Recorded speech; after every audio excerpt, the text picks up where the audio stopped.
Murakoze nanone ndi kumwe n'umuvandimwe wacu. Nitwa Rurangirwa Obed. Obed umeze neza? Ndashima Imana cyane. Tugiye kubana mu mwanya w'ijambo ry'Imana aho tugiye kuba turi muri Bible quiz. Ndaza kubaza ibibazo uraza kudusubiza.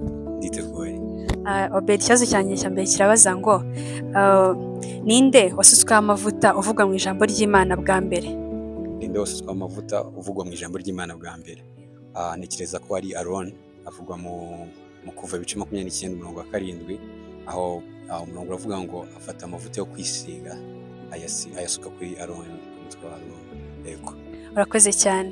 Ikibazo cyanjye cya kabiri kirabaza ngo ni iki cyabaye igihe Mose yakubitaga inkoni ku rutare aho kugira ngo aruvugishe nk'uko Uwiteka yari abimusabye? Okay, icyabaye ni uko usomye igitabo cyo kubara 20 guhereka ku murongo wa 7, ahubwo ko Imana yabwiye Mose kugira ngo afate inkoni agenda ahagarara imbere y'urutare rubwire, hanyuma rukubitaho inkoni. Hanyuma Uwiteka arababwira mu murongo wa 12 no 13, arababwira ngo kubera yuko mutanyubashye, kubera ko mutanyizeye, ngo ntabwo muzigera mugera mu gihugu cy'i Kanani. Ntekereza ko ari cyo gihamya bahaye. Urakoze cyane. Ikindi kibazo kirabaza ngo ninde wahanuye ko Yesu azavukira i Betelehemu bwa mbere? Ndakeka ni Mika, igitabo cya Mika, umuhanuzi Mika 5. Iyo uhereye ku murongo wa mbere avuga ngo yewe Betelehemu we, ngo wari uzi ko uri mutoya mu midugudu yose ya Yerusalemu, ariko muri wowe hazavukira Umukiza.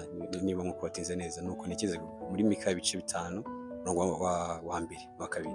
Ntekereza yuko ni Mika wabihanuye bwa mbere. Urakoze cyane Obed kubana natwe uyu munsi. Murakoze cyane namwe.